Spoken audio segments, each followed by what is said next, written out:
Bonjour. Qu'est-ce que le brainstorming? Comme vous le voyez sur ce petit dessin, c'est avant tout une technique de résolution créative de problèmes qui se pratique en groupe. Vous en avez certainement déjà entendu parler, mais en pratique, ce n'est pas si simple de la maîtriser pour obtenir des résultats. La vidéo que vous êtes en train de regarder n'est pas un cours à proprement parler, c'est plutôt une micro-formation. Elle est divisée en petits chapitres de 5-10 minutes chacun. À la suite de cette formation, vous devrez être capable de mettre en place et d'animer avec succès un brainstorming dans votre entreprise ou votre groupe de travail. Alors, quelques points avant de commencer.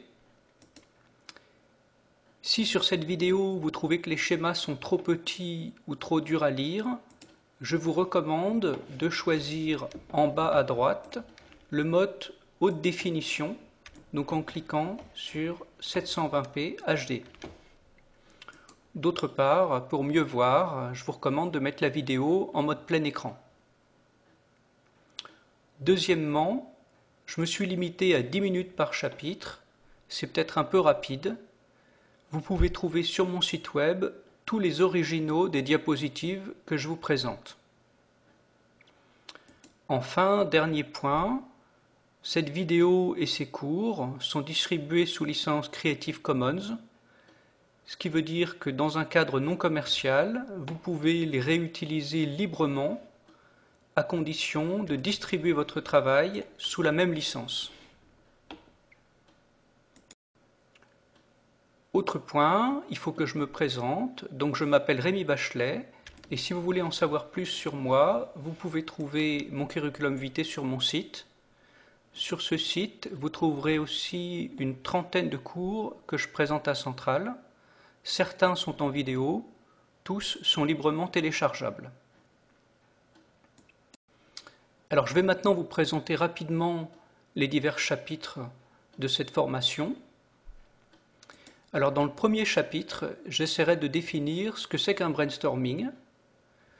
Je vous présenterai les 4 phases qui s'articulent les unes après les autres, et puis les rôles qu'il faut définir avant de commencer. Le chapitre 2 porte sur la préparation. Dans cette partie, je vous parlerai de la constitution du groupe de travail et du cadrage, c'est-à-dire la définition de la question de départ. Au cours du troisième chapitre, on abordera la question de la collecte des idées. Donc c'est la phase de brainstorming proprement dite. Et donc dans cette phase, je vous présenterai les grandes règles du jeu à respecter et quelques stratégies pour produire des idées.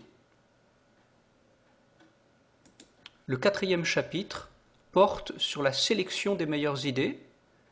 C'est une partie du brainstorming qui est souvent ignorée ou mal conduite. Et pour mener à bien cette tâche, je vous proposerai des critères et des méthodes.